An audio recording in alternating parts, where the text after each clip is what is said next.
Ma'am, with all due respect, this is a live-fire evaluation for the M210, not a bake sale. Are you lost?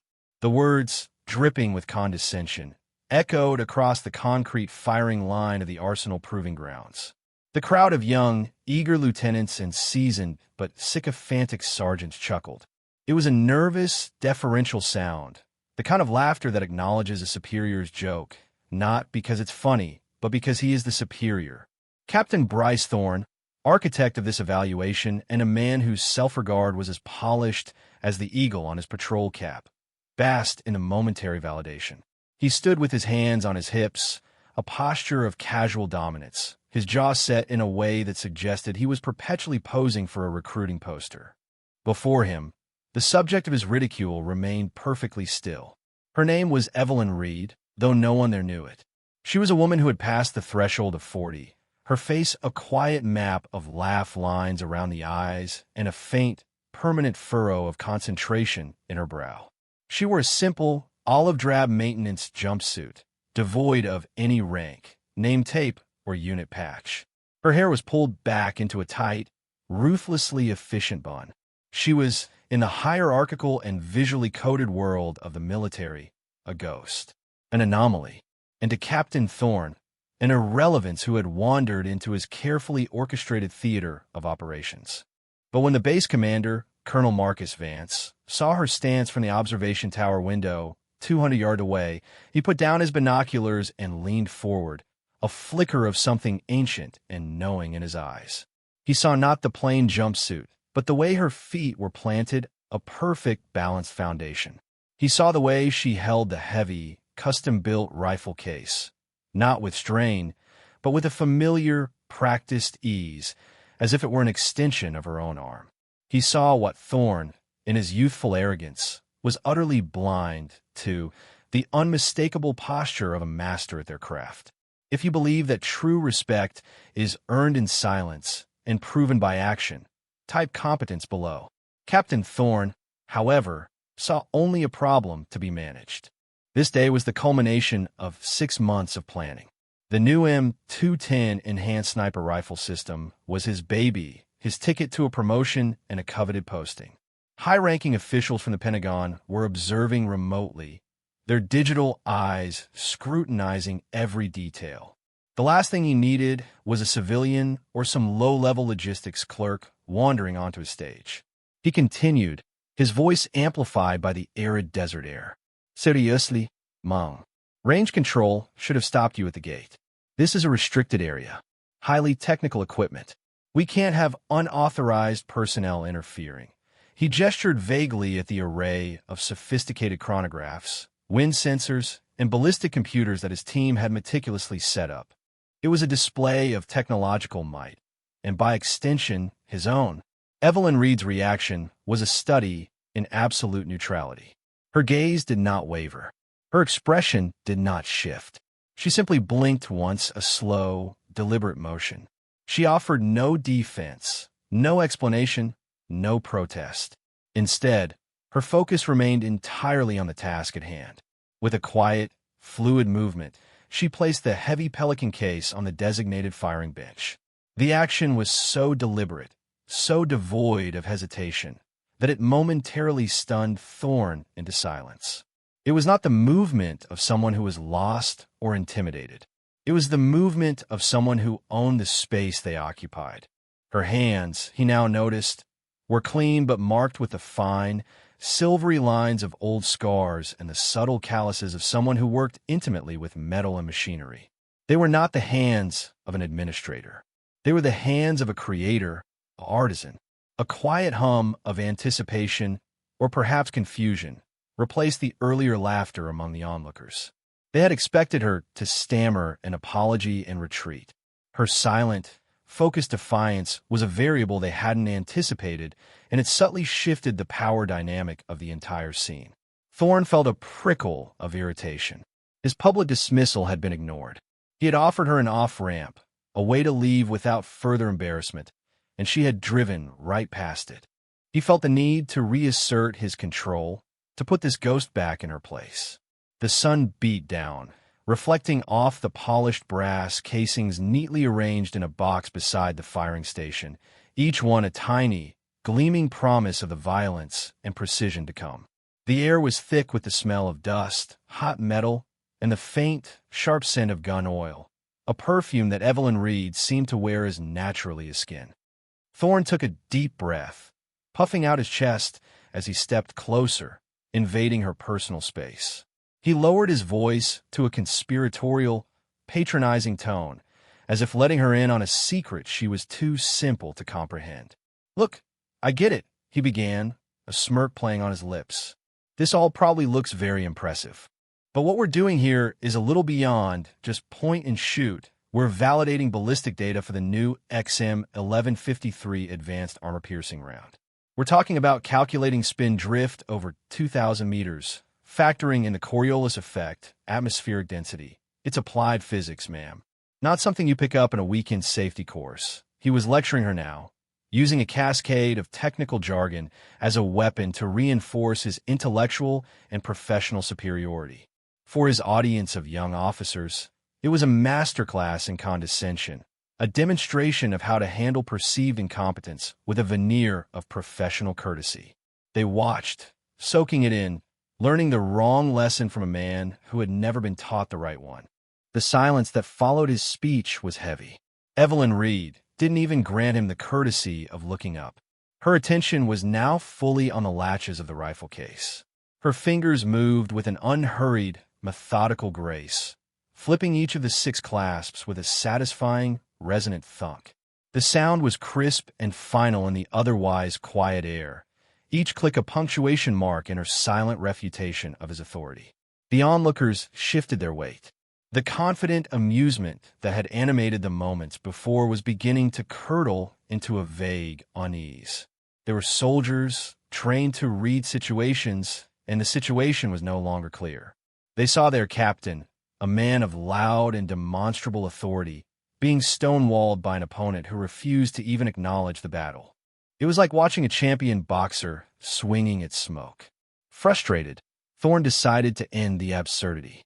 "Sergeant Miller," he barked, turning to his senior NCO, "please escort this woman back to the administrative building and find out who's responsible for this breach in protocol. We have a test to conduct." Sergeant Miller, a burly man with a chest full of ribbons, hesitated for a fraction of a second. His eyes darted from his captain's angry face to the woman's intensely focused hands. He, too, saw something that didn't compute. The utter lack of fear. The profound, unshakable calm. It was a calmness he had only ever seen in one other type of person, seasoned combat veterans in the moments before everything went wrong. But he was a good NCO, and his job was to follow orders. He took a step forward. "Ma'am, you heard the captain. I'm going to have to ask you to come with me." It was at that precise moment that Evelyn Reed lifted the lid of the case. The interior was a marvel of custom-fitted, high-density foam, every cut and contour perfect. Nestled within was a rifle. It had the general silhouette of the M210, but it was clearly something more. The finish was a matte, non-reflective gray, worn to a soft patina around the action and the grip. The barrel was heavier, fluted with a geometric precision that spoke of custom lathe work. The scope mounted on top was a model no one on the line recognized, its turrets larger and marked with calibrations that seemed almost alien. But the most telling detail was a small, circular emblem subtly laser-etched into the receiver, just above the trigger guard. It was a stylized image of a centaur drawing a bow, its body half man, half horse, a symbol of the mythical archer, Chiron. It meant nothing to Thorne or his men. But in the observation tower, Colonel Vance felt a jolt of recognition so profound it was like a physical blow. He knew that symbol. He hadn't seen it in over a decade. He grabbed the radio handset from the console, his knuckles white. Evelyn ignored Sergeant Miller as if he were part of the landscape. She did not relinquish the weapon. Her hands moved over it with a lover's familiarity, her touch both gentle and certain. She was no longer just a woman in a jumpsuit. She had become an extension of the object in front of her, a priestess attending to her altar. The challenge was no longer verbal. It was now a tangible, silent declaration of purpose that filled the air and brought all other activity on the firing line to a dead stop. The manufactured crisis, when it came, was both predictable and perfectly timed. It was as if the universe itself had decided to punish Thorne's hubris. "Rifle 1 is down," a voice shouted from the primary firing station. "I repeat, we have a catastrophic failure." Thorne spun around, his face a mask of fury and disbelief. "What do you mean, down?" he demanded, striding over to his lead marksman, a young, highly trained sniper who now looked pale and shaken. "The bolt is sea-solid, sir," the sniper reported, his voice tight with stress. "We try to forward assist, try to mortar it. It's locked up tight. I think the extractor claw sheared off and wedged in the chamber." Panic, thin and electric, began to ripple through the meticulously assembled team. This was not a minor jam. This was a critical system failure on the flagship rifle, the one they'd spent weeks preparing, calibrating, and documenting for the Pentagon observers. Their backup rifle was available, but switching platforms mid-evaluation would taint the data and reflect poorly on their preparation. Thorne's perfectly orchestrated day was rapidly devolving into a very public, very expensive disaster. His men, products of by-the-book training, began to follow their procedures. They broke down the weapon, fumbling with tools, their movements growing increasingly frantic as their textbook solutions failed to dislodge the obstruction. The quiet confidence they had exuded just minutes before had evaporated, replaced by the clumsy anxiety of a team that has encountered a problem far outside the scope of their manuals. Amid this rising tide of chaos, Evelyn Reed was an island of absolute serenity. The failure of Thorne's rifle was not her concern. It was merely background noise, the irrelevant chatter of a world outside her own. Her attention was devoted, with an almost monastic intensity, to the rifle she had brought. Her movements were a hypnotic dance of efficiency. She lifted the rifle from its case, the motion as smooth and practiced as a musician picking up a cherished instrument. She attached the bipod, the legs snapping into place with two sharp, authoritative clicks. She slid the bolt back and forth, the action impossibly smooth, gliding on well-oiled ball bearings with a sound like tearing silk. It was a sound that spoke of thousands of hours of hand polishing, of a level of craftsmanship that transcended mere manufacturing and entered the realm of artistry. The crowd of onlookers, their attention now completely diverted from the unfolding disaster of the primary station, watched her, transfixed. They had never seen an armorer work like this. She wasn't just assembling a weapon. She was communing with it. Every action was precise, economical, and imbued with a sense of profound purpose.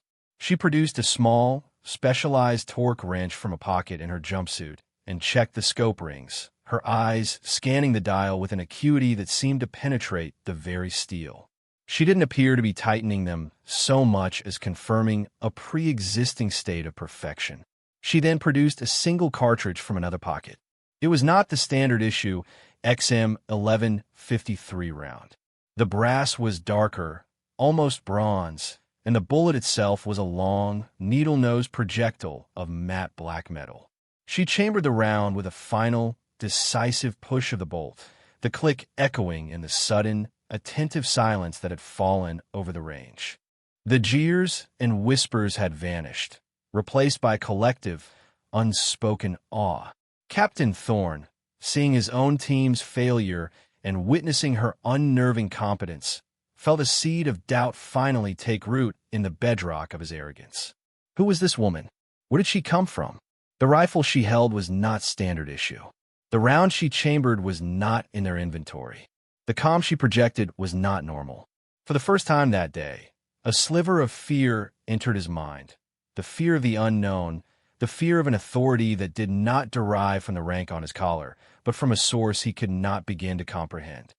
The situation was now officially unsalvageable, at least by conventional standards.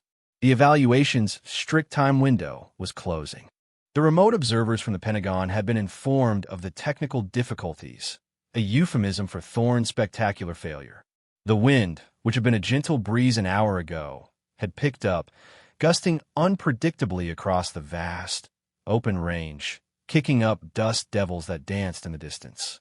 The primary target, a standard silhouette at 1,500 meters, was now partially obscured by the shimmering heat haze. But the true test, the one designed to showcase the M210's absolute superiority, was the hostage target at 2,200 meters, an almost impossible distance.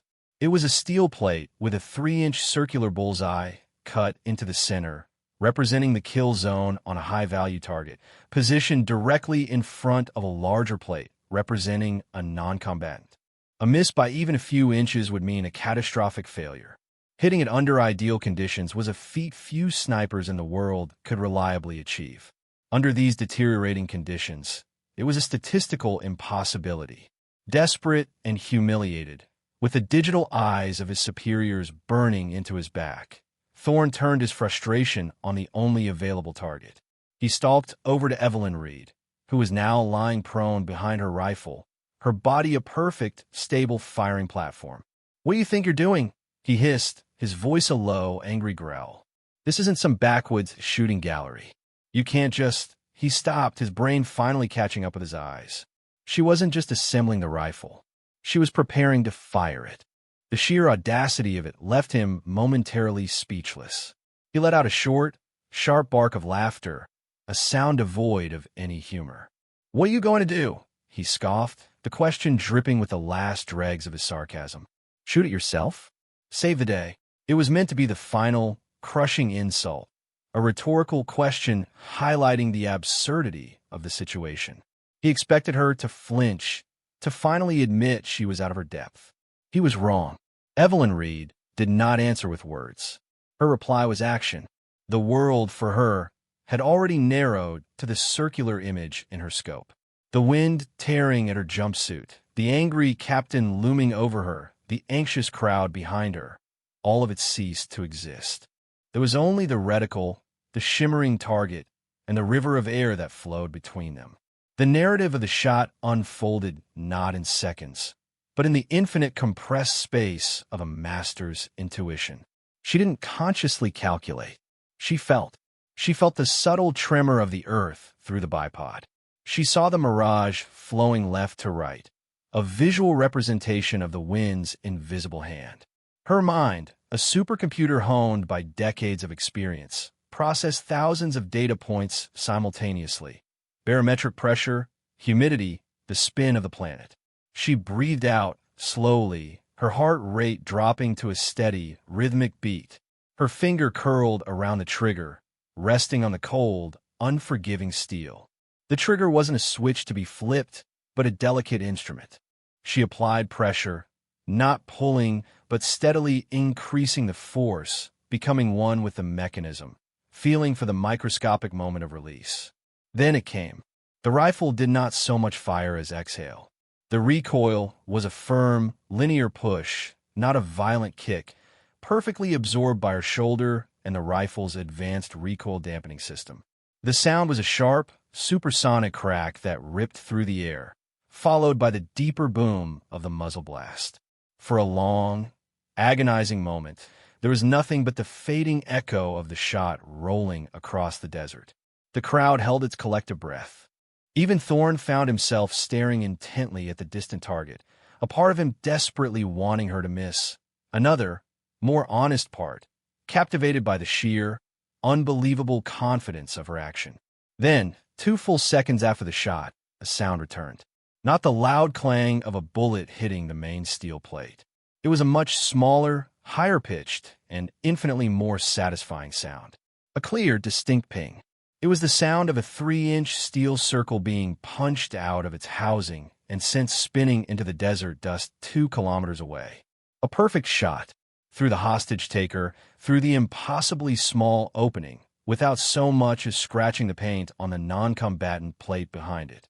The silence that followed was different. It was not the silence of anticipation. It was the profound, deafening silence of shock. It was the sound of dozens of minds simultaneously trying to process an event that defied their understanding of reality. Jaws hung open. Eyes blinked, uncomprehending. Sergeant Miller slowly, reverently, lifted his binoculars. He focused on the target, his hands trembling slightly. "Center punch," he whispered, his voice filled with a holy awe. "It's a perfect center punch." Captain Thorne stood frozen, his face a pale mask of utter disbelief.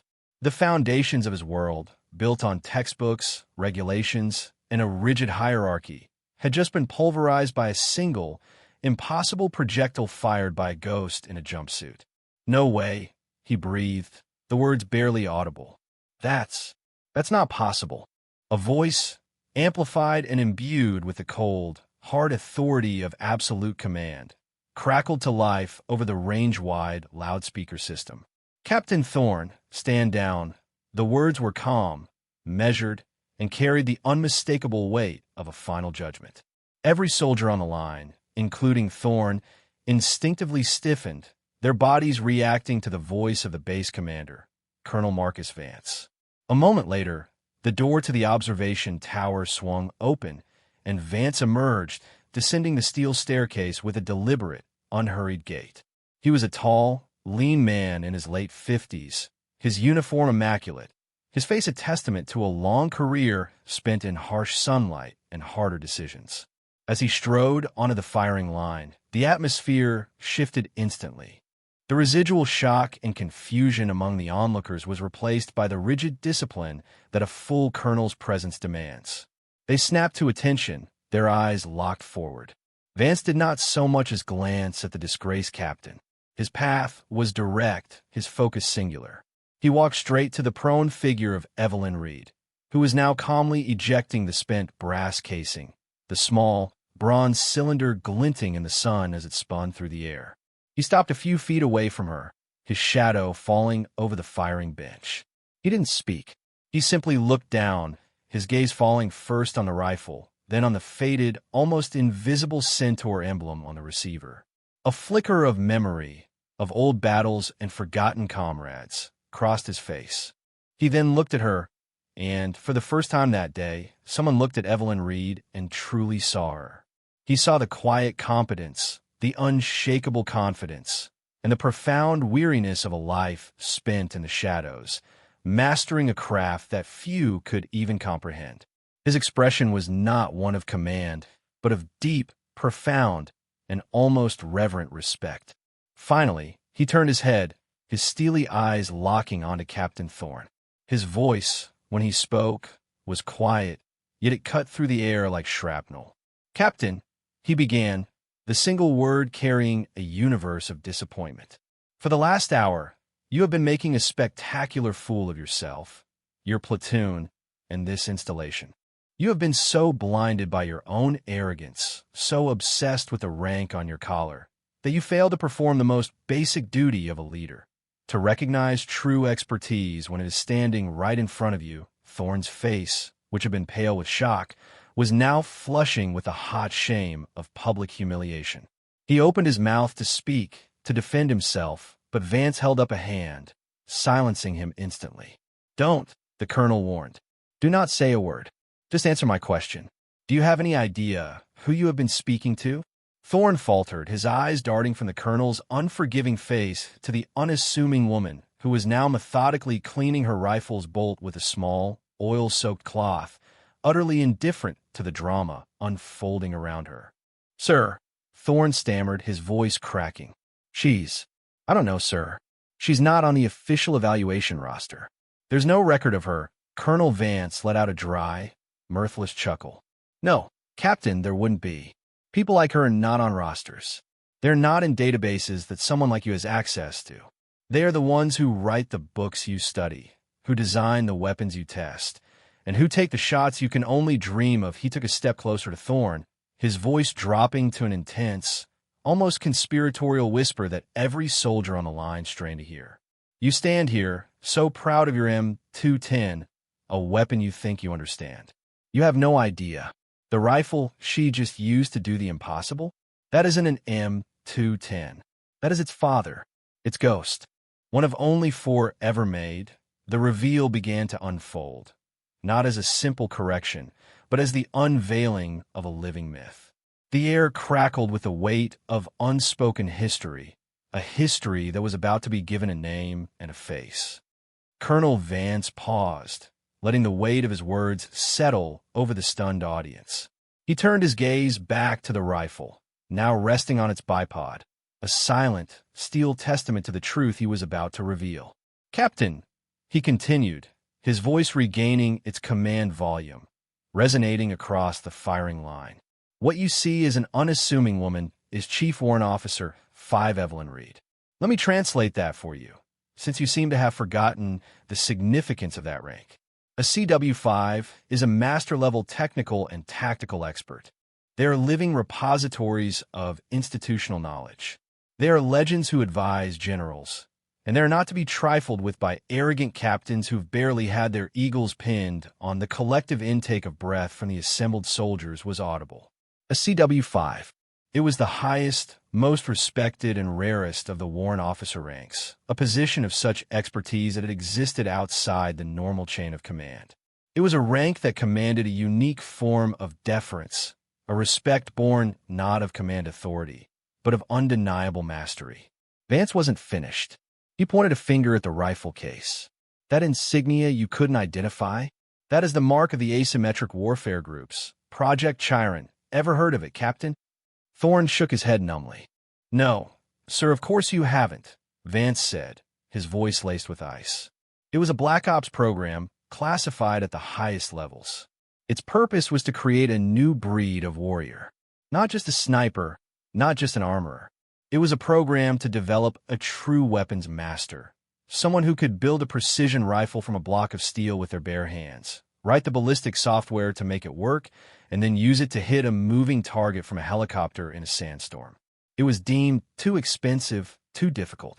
The program was officially shut down over a decade ago. There were only ever 4 graduates. We called them the Ghosts of the Forge." He let that sink in before delivering the litany of her accomplishments, his words falling like hammer blows on Thorne's shattered ego. "Chief Reed has more confirmed combat deployments in theaters you've only read about than your entire platoon combined," he stated, his voice ringing with authority. "She personally designed and built the rifle system that took out a high-value insurgent leader from a moving platform at a range of over 2 kilometers in the Hindu Kush, a shot that officially never happened. She is the anonymous author of Army Technical Manual 3 to 2210, the very doctrine on high-angle and extreme long-range marksmanship that you studied at West Point and so clearly failed to comprehend. She is not just an armorer, Captain. She is the armorer, a living legend sent here by a direct 4-star directive from the Pentagon to conduct a quiet, independent evaluation of your program's failures. Her mission was to observe, but thanks to your monumental ignorance, her mission became to educate. The final, crushing act of validation was a gesture more powerful than any words." Colonel Vance turned to face Evelyn Reed, who had now finished her work and was standing quietly. He drew himself up to his full height, his back ramrod straight. He raised his hand to his brow in a salute so sharp, so precise, it could have cut glass. A full colonel, the commander of the entire installation, rendering a formal salute to a warrant officer. It was a stunning, breathtaking breach of standard military protocol, an act of deference so profound that it inverted the entire command structure. "Ma'am," Vance said, his voice now devoid of anger, filled only with a deep, unwavering respect. "On behalf of this command, my apologies for my captain's unprofessional conduct. We are honored by your presence. The entire firing line, witnessing this unprecedented act, understood. This was not about rank or regulation. This was about respect, earned, not given. It was about the recognition of a master by a master."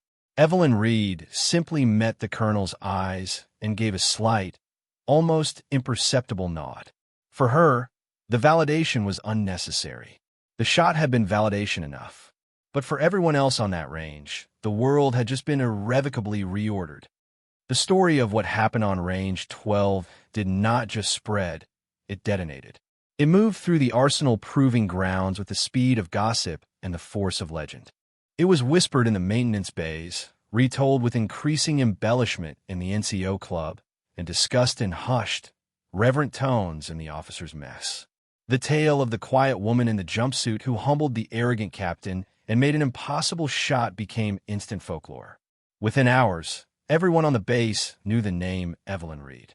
They knew of Project Chiron, of the ghosts of the forge, and of the colonel's unprecedented salute. The story became a modern myth, a parable for a culture that sometimes valued the appearance of authority over the reality of competence. The details, as they always do, grew with each telling. The wind became a gale-force hurricane. The target shrank to the size of a quarter. Captain Thorne's insults became ever more cartoonishly villainous. But the core of the story, the essential truth of it, remained pure and powerful. Quiet, demonstrated skill had triumphed over loud, posturing arrogance. The ripple effects were immediate and profound. For Captain Bryce Thorne, the experience was not merely a humiliation, it was an ego death. He was formally reprimanded by Colonel Vance in a closed-door meeting that was reportedly short, brutal, and career-altering. But the true transformation happened not in the colonel's office, but in the long, sleepless nights that followed. He replayed the day's events over and over, the memory of her calm, her focus, and the impossible ping of the bullet striking steel. He was forced to confront the ugly truth about himself.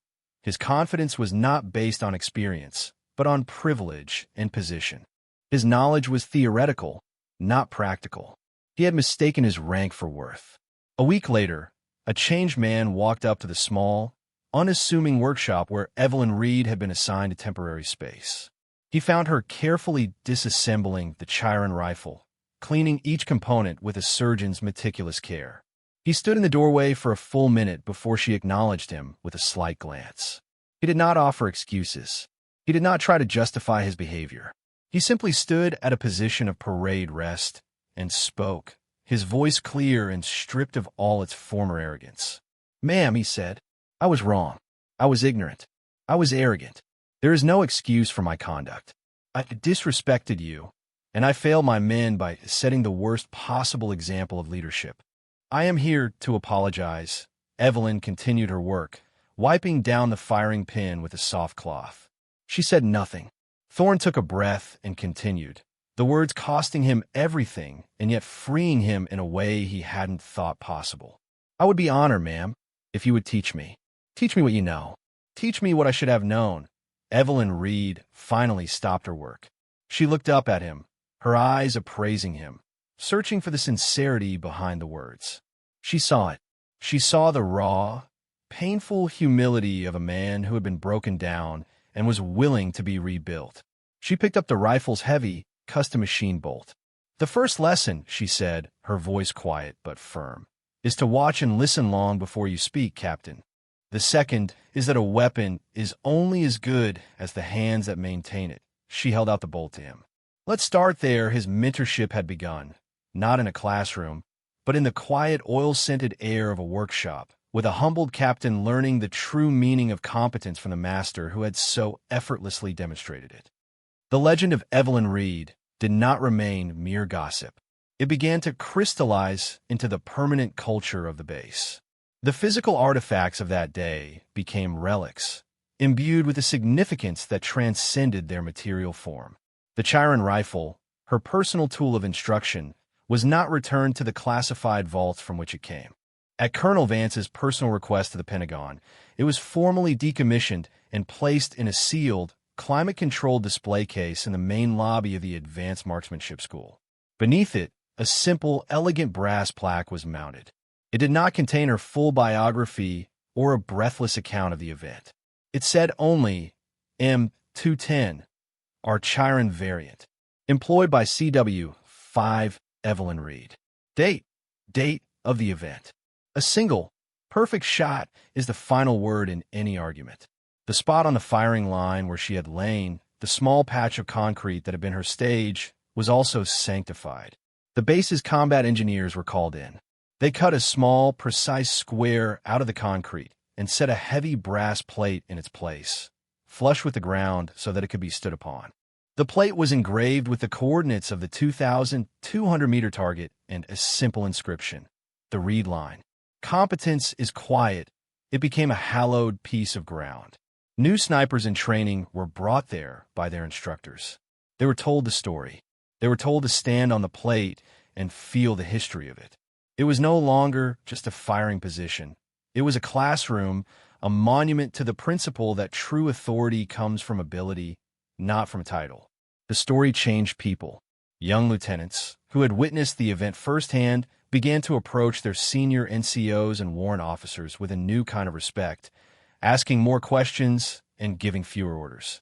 They started to understand that the grizzled sergeant first class who ran the motor pool or the quiet warrant officer who managed their communications network possessed a depth of knowledge that no academy could ever teach. The culture of the base began a slow but perceptible shift away from the rigid, top-down arrogance embodied by the old Captain Thorne and toward a more collaborative, respectful environment where expertise, in whatever form it appeared, was valued. Soldiers of all ranks, men and women alike, would sometimes see Evelyn Reed walking across the base, moving between the workshop and the ranges. They never crowded her.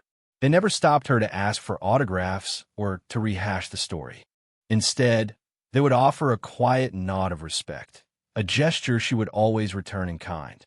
She had become more than a person. She was a symbol. She was the quiet professional, a living reminder that the most capable people are often the least assuming, and that the loudest voice in the room is rarely the most important.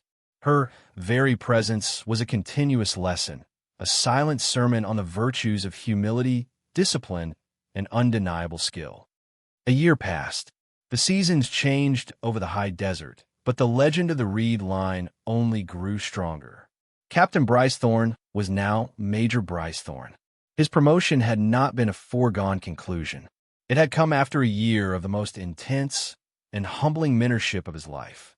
He spent hundreds of hours in the workshop with Evelyn Reed, learning not just about rifles, but about a philosophy. He learned to listen. He learned the value of patience. He learned that true mastery is a journey of constant learning, not a destination of assumed knowledge. He was a different man now, quieter, more thoughtful. He commanded a deep and genuine respect from his troops, a respect he now earned every day through his actions, not his words. One sweltering afternoon, Major Thorne stood on the concrete of Range 12, on the very spot where his humiliation and rebirth had occurred. In front of him was a new class of newly commissioned second lieutenants, their faces eager, their uniforms crisp, their minds filled with the same textbook certainties he once possessed. He had them gather around the brass plate set in the ground. "This is the Reed line," he began, his voice calm and steady. He then told them the story. He did not spare himself. He recounted his own arrogance, his condescending words, his willful blindness, painting a raw and unflattering portrait of the man he used to be. The lieutenants listened, their expressions shifting from curiosity to sober understanding. "I looked at her," Thorne confessed, his gaze distant, "and I saw what my prejudice wanted me to see, a middle-aged woman who didn't belong. I made an assumption based on her gender, her age, and her lack of insignia. That assumption almost cost this base a multi-million-dollar weapons program. It almost cost me my career. But the real cost, the one I almost paid, was the opportunity to learn from a true master." He looked each of the young officers in the eye. "You will all go on to lead soldiers. You will encounter people from every walk of life, of every rank, gender, and background. I am telling you now, your most critical task as a leader is to learn to see. See past the uniform. See past the rank on the collar. See the competence that lies within. Never, ever mistake silence for weakness. Never mistake a lack of outward authority for a lack of expertise. Your job is to recognize skill, no matter what form it takes, and to have the humility to learn from it." Chief Warrant Officer 5 Evelyn Reed was not there to hear his speech. Her work at the arsenal was done. The M210 program, under her guidance and Thorne's reformed leadership, was now a resounding success. She had moved on months ago, disappearing as quietly as she had arrived, likely on her way to another forgotten corner of the globe where a complex problem required a quiet, elegant solution. But her presence remained. It was in Major Thorne's words. It was in the respectful silence of the new lieutenants. It was in the very culture of the base, which she had fundamentally and permanently altered, not through orders or directives, but through the simple, undeniable power of her example. Her legacy was not a name on a plaque, but a lesson learned, a philosophy passed on. It was proof that the actions of one quiet professional could echo far beyond a single moment, shaping the next generation of leaders and strengthening the very institution she served in silence. Legacy is not a statue in a courtyard or a name carved onto a building. It is not a portrait hung in a dusty hall or a story told on an anniversary. True legacy is a living thing. It is not etched in stone, but in the conduct and character of those who come after.